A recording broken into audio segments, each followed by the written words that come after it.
sagesse du Très-Haut, toi qui régis l'univers avec force et douceur, enseigne-nous le chemin de vérité.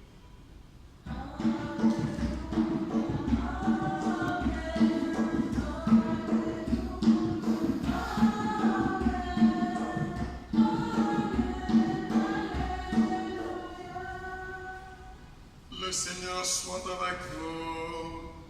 Et avec votre esprit. Évangile de Jésus-Christ selon saint Matthieu. Gloire à toi, Seigneur. Veuillez vous asseoir. Généalogie de Jésus-Christ, fils de David, fils d'Abraham. Abraham engendra Isaac. Isaac engendra Jacob. Jacob engendra Judas et ses frères. Judas, de son union avec Tamar, engendra Pharès et Sarah. Pharès engendra Esrom. Esrom engendra Aram. Aram engendra Aminadab. Aminadab engendra Naasson. Naasson engendra Salmon. Salmon, de son union avec Rahab, engendra Bouz. Bouz, de son union avec Ruth, engendra Jobed. Jobed engendra Jessé. Jessé engendra le roi David. David, de son union avec la femme d'Urias, engendra Salomon. Salomon engendra Roboam. Roboam engendra Abia. Abia engendra Asa. Asa engendra Josaphat. Josaphat engendra Joram. Joram engendra Osias. Osias engendra Joatam. Joatam engendra Akaz.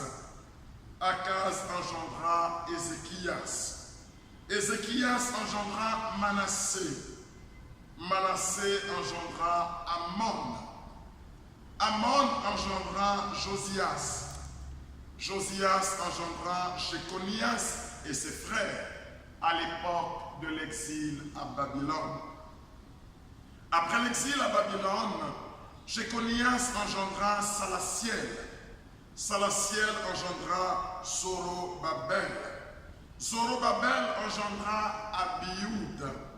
Abioud engendra Eliakim. Eliakim engendra Azor.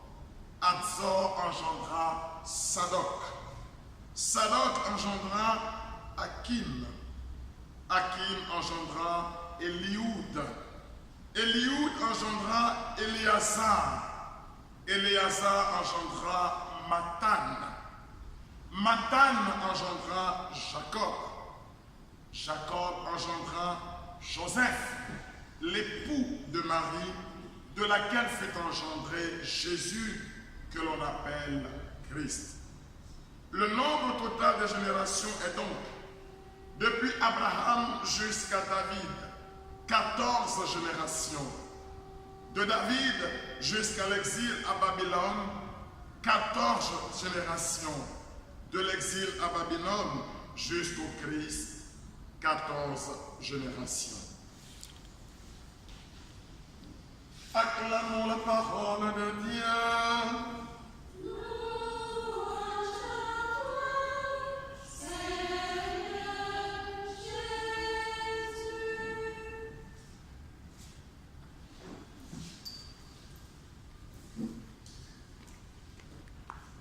Au nom du Père et du Fils et du Saint-Esprit, au lendemain de ce troisième dimanche du temps de l'Avent, voici que nous abordons la ligne droite qui nous amène à l'événement le plus important que l'histoire des hommes n'ait jamais connu après la création. Eh bien, hier, L'Église nous a appelés à la joie. Troisième dimanche de l'Avent, dimanche du Gaudete, dimanche de la joie. Le pape, les évêques, tous les prêtres de la Sainte Église, les diacres, étaient revêtus de la chasuble, de la dalmatique et de l'étole rose. Que c'était beau.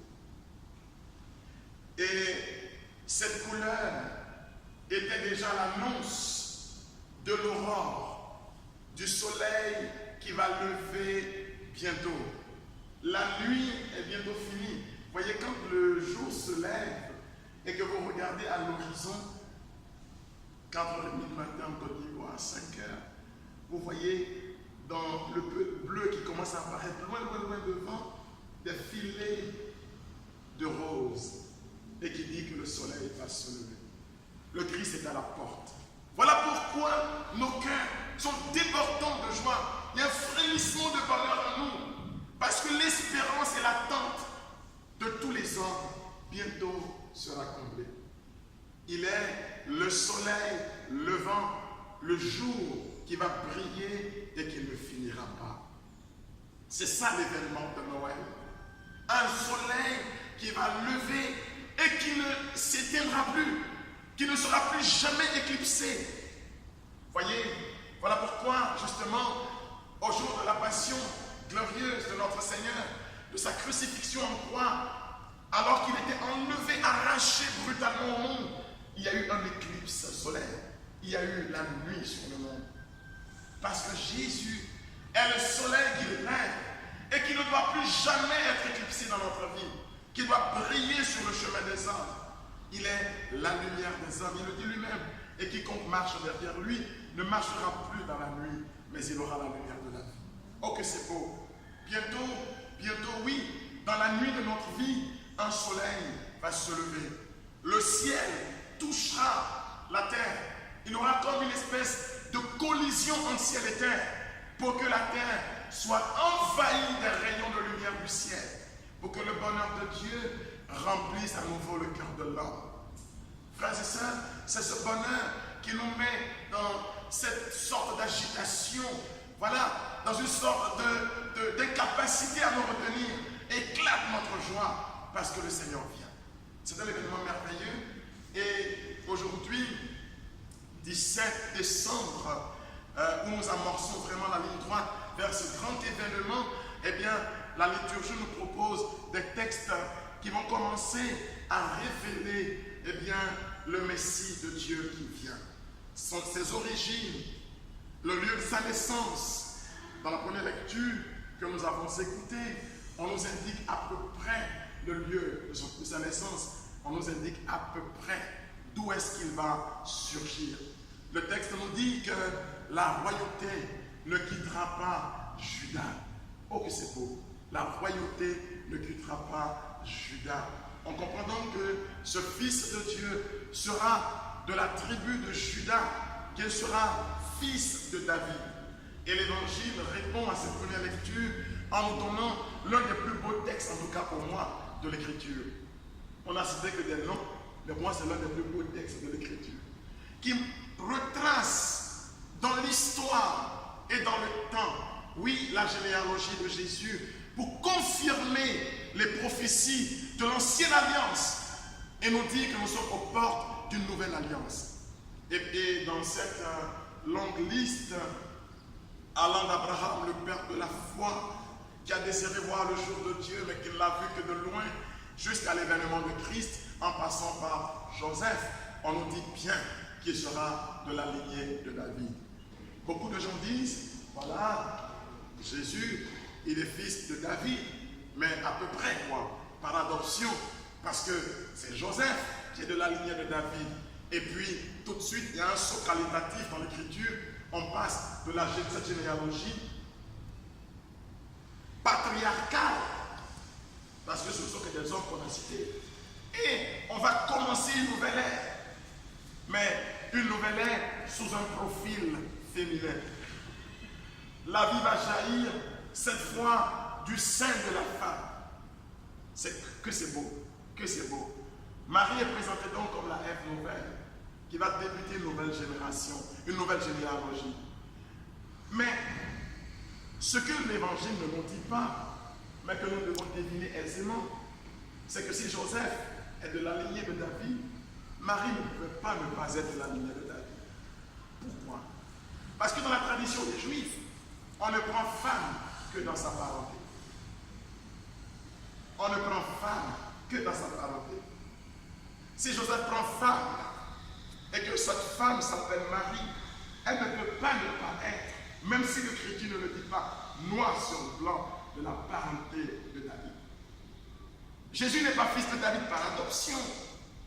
Les prophéties se seraient trompées, puisque nous savons que dans le ADN de Jésus, il n'y a que le ADN de la Vierge. Nous savons qu'il est conçu de l'Esprit Saint et qu'il est né de Marie. Nous savons que Joseph n'interfère pas dans cette humanité qui va nous sauver. Parce que Dieu nous a sauvés par le corps humain de son Fils, nous a dit l'apôtre Paul. Donc, il ne pouvait pas ne pas en être autrement. Marie ne peut qu'être de la lignée de David. Jésus n'est pas fils de David par adoption.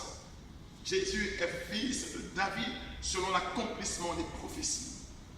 Ça, c'est une grande merveille. Et comme vous savez bien que dans le recensement, d'ailleurs, on va dans sa localité de naissance, comprenez? Et que, justement, Joseph et son épouse iront se faire recenser à Bethléem en Judée. Vous comprenez bien? Dans la localité. Vous voyez que tout ceci est présage de ce que Dieu fait. Mais chez les Juifs, attention, et c'est toute l'ancienne alliance, on ne cite que les hommes, on ne compte pas les femmes et les enfants. Donc, la généalogie qui part d'Abraham jusqu'aux portes de la révélation définitive ne pouvait pas prendre en compte les matriarches, si ce n'est que par allusion au mari. Quand on a cité, par exemple, Ruth la Moabite, c'était par rapport à Bouz. Et il n'y a que 2 incursions comme ça, si je me rappelle, ma mémoire est bonne, dans cette généalogie. Mais la transmission était de père à fils. Alors que la pureté du sang, parce que nous parlons de royauté, la royauté convoque la pureté du sang, l'intégrité du sang.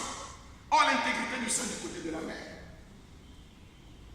Parce que le père est à peu près le père, mais la mère est certainement la mère.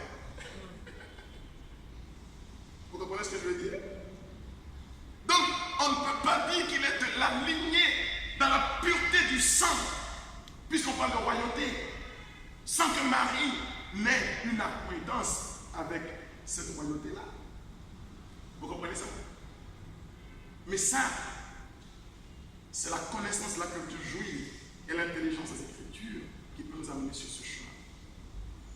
C'est bon pour tout le monde? Marie, Joseph, époux de Marie, regardez la poésie de ce texte, le cantique de ce texte. Joseph, époux de Marie, de laquelle va naître Jésus qu'on appelle Christ. Elle ne va pas naître de Joseph ou de l'union de Joseph et Marie. Joseph, époux de Marie naît le Messie, qu'on appelle Christ. Alors, cette naissance qui, curieusement, arrive dans une généalogie masculine, annonce ici que Marie devient la nouvelle Ève, celle qui va porter une nouvelle généalogie, une nouvelle génération. Et cela convoque à la mémoire des hommes la prophétie de l'Ancienne Alliance. En Genèse 3, à partir du verset 15, quand Dieu dit « Je mettrai une inimitié entre l'homme et la femme, entre Satan et la femme. » Et il dit « Tu lui mordiras le talon et elle te crasera la tête. » Et que la génération de la femme dominera sur la génération de l'ennemi. Vous voyez à peu près, je paraphrase, je n'ai pas clairement le verset, je paraphrase. Mais la femme vivante celle qui va devenir la gardienne de la vie, celle qui va porter la vie et non pas la mort, eh bien, cette prophétie trouve son accomplissement, puisque Jésus est la vie. Et Jean dit, il est venu pour que les hommes aient la vie et la vie en abondance. Donc nous sommes vraiment dans ce lever du jour de Dieu, d'un jour nouveau. Nous sommes dans les commencements d'une nouvelle création. Et la couleur rose que le Saint-Père de la Sainte Église a annoncée hier annonce les premières paroles d'une nouvelle création. J'ai envie de dire, d'une nouvelle Genèse. Parce que la première chose qui a été dite dans la Genèse, c'est quoi? Que la lumière soit. Et le rose annonce, que Dieu annonce pour notre temps, que la lumière, qu'une nouvelle lumière s'élève. Ça ne sera pas la lumière du soleil, mais ce sera le soleil véritable, celui qui apporte la lumière de Dieu dans le cœur de tous les hommes. Alors mes sœurs, réjouissons-nous, et nous avec vous, célébrons dans le bonheur ce grand événement de l'histoire, plus puissant encore que toutes les histoires, que tous les événements qui ont eu cours dans l'histoire des hommes. Noël, c'est la plus grande manifestation de Dieu aux hommes après la création. Amen. Amen.